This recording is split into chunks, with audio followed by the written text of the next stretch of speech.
So, yeah, come on, see your fflint. Don't so. The tape's moved. Is that alright?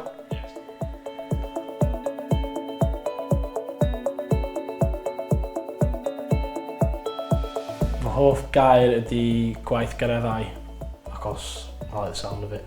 Nia, beth dy hoff gair yn Gymraeg? Fy hoff gair ydy nodyn bodyn. Text message.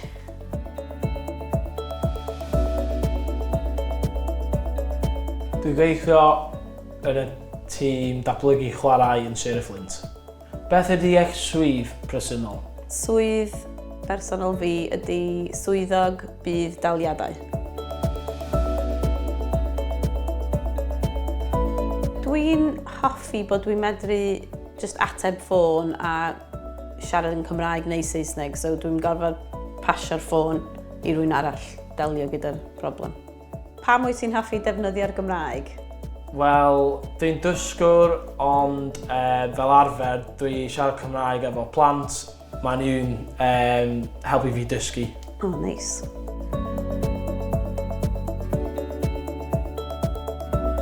Yn gwaith dwi lawr fel siaradwr Cymraeg, felly dwi'n cael galwadau'r ffôn a dwi'n hapus i sgwrsio yn Cymraeg. Rhoi enghraifft o sut ti'n defnyddio'r Gymraeg? Wel, yn gwaith, dwi defnyddio Cymraeg efo plant pan chwarae gemau fel golau gwyrdd, golau coch a siapiau, rhifau i helpu plant yn dysgu. Ydy y gallu siarad Cymraeg yn fantais? O, ydy, dwi'n meddwl mae o'n fantas mawr yn sicr yn gwaith.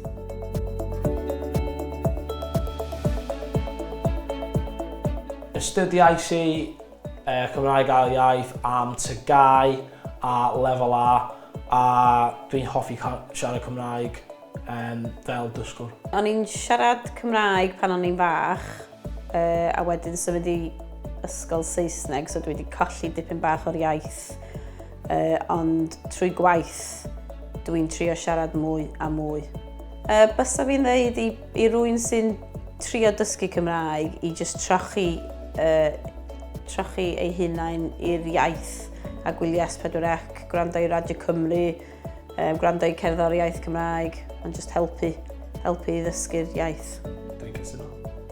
Dwi'n ddim yn gwybod sut i dweud yn Gymraeg ar y funud, ond I think that the Welsh language should be explored as much as the culture in Wales as well, because I feel like if people get involved with the culture, they want to be part of the language as well.